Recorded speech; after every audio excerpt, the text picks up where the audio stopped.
The day begins before the sun rises over the ridge. As the faint light spreads across the hills, a father gathers his family outside the tent.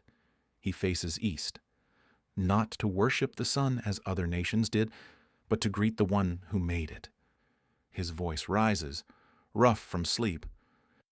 Hear, O Israel, Yahweh is our Elohim, Yahweh alone.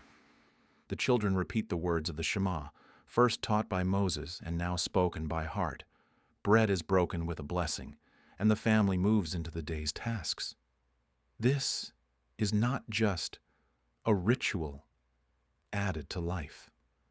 It is life itself. Archaeologists have discovered household inscriptions bearing Yahweh's name, indicating that devotion was not limited to the temple, but was an integral part of everyday life. As the father herds his sheep into the hills, the air fills with the sound of chants. Shepherds call to one another across the valleys, their words blending psalms with work songs. Yahweh is my rock, my fortress.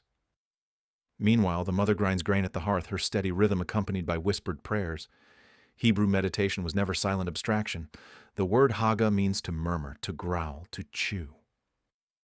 Torah was recited aloud, repeated under the breath, woven into the rhythm of daily labor. Even the grinding stone and shepherd's staff became instruments of worship. By midday, the family gathers in the shade to eat. Bread, olives, figs, and water are shared, and before the first bite, the father lifts the loaf and blesses Yahweh. Blessed are you who brings forth bread from the earth. In Israel, food was never simply fuel. Deuteronomy commanded blessing Yahweh after eating, and later tradition remembered that no taste should pass the lips without thanksgiving. Hospitality, too, was an act of devotion. To feed the hungry and welcome the stranger was to extend Yahweh's mercy around the table. Later in the day, as the heat hangs over the land, the father walks with his son along the edge of the field. He points to the narrow path that cuts through the dust. See this path. That is Torah. Step here and your foot will be steady. Stray into the thorns and you will be pierced. In this simple scene, the son learns a truth greater than himself. Hebrew parents taught not with books, but with stones, furrows, and vines. Torah was written on the land as much as on scrolls, and children learned it while moving, walking behind their fathers, seeing how word and world matched. Evening brings the sheep home and reunites the family. A clay lamp is lit, its flame casting flickering shadows on the tent wall. Psalms are sung, sometimes songs of ascent, sometimes clan melodies recalling deliverance. The home itself is a sanctuary, its doorpost bearing Yahweh's words as Deuteronomy prescribes. Archaeological inscriptions from sites like Kuntalet Ajrud echo this truth.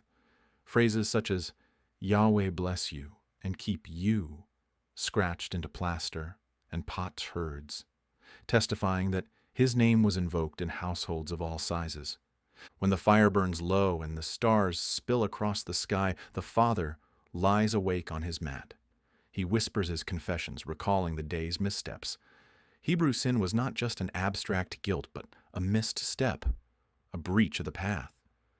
Now, in silence, he allows the day to pass. The psalmist's advice becomes real. On your bed, speak with your heart, and be still. The word damam, to be still, carries both the weight of silence and surrender. In a world without artificial light, night itself becomes sacred, and the hush of the camp turns into a temple of listening. At the end of the week, the rhythm shifts. On the sixth day, extra bread is baked, and tools are put away before sunset. As twilight falls, lamps are lit, and the family gathers around the table. Bread and wine are blessed, and the father retells the story. We were slaves in Egypt, but Yahweh delivered us with a mighty hand. This is the Sabbath. No plowing, no trading, no burdens carried. The family sits under vine and fig trees, free of labor. Stillness itself becomes worship. The Sabbath was unlike anything in the ancient world. Other nations knew feast days and temple rituals, but only Israel was commanded to rest weekly. Servants, animals, even the land itself. Archaeologists have found evidence that labor and storage were organized in 7-day cycles, suggesting that this rhythm marked the household economy. More than a pause, Sabbath was identity. Creation remembered, Exodus rehearsed, covenant renewed. Some years this weekly rest coincided with the festivals that marked the seasons. During the Feast of Booths, for example, families left their homes to live in shelters made of branches. They ate and prayed under a roof of leaves, gazing at the stars through gaps in the branches. The father told his children, just as Yahweh covered our fathers in the wilderness, so he covers us now. The air smelled of fresh-cut wood and grapes from the harvest.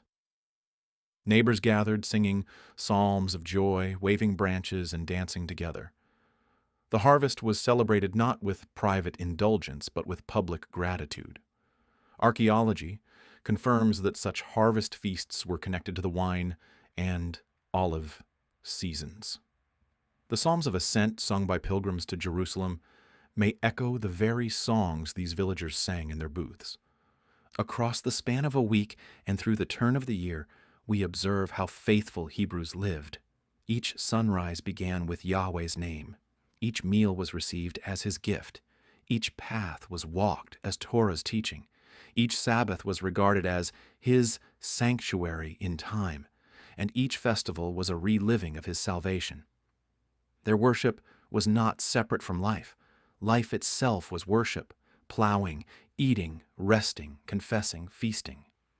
In a world where nations sought their gods in stone temples, Israel found Yahweh in the tent, at the table, on the path, and in the silence of the night.